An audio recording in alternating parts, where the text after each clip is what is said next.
మరి భారతీయ జనతా పార్టీని గెలిపించడం, నరేంద్ర మోడీ గారి నాయకత్వంలో కేంద్ర ప్రభుత్వం చేపడుతున్నటువంటి అనేక అభివృద్ధి కార్యక్రమాలు, సంక్షేమ కార్యక్రమాలు, అదేవిధంగా నీతివంతమైనటువంటి పాలన, సమర్థవంతమైనటువంటి పాలన కారణంగా ఢిల్లీలో ఈరోజు డబుల్ ఇంజన్ సర్కార్ రావడం జరిగింది. నరేంద్ర మోడీ గారి నాయకత్వంలో ఎక్కడెక్కడైతే డబుల్ ఇంజన్ సర్కార్ ఉందో అక్కడ ఆ రాష్ట్రాలు అభివృద్ధి చెందుతూ ఉన్నాయి.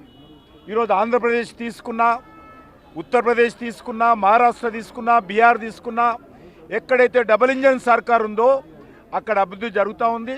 కాబట్టి ఈరోజు ఢిల్లీలో భారతీయ జనతా పార్టీ ప్రభుత్వం వచ్చింది.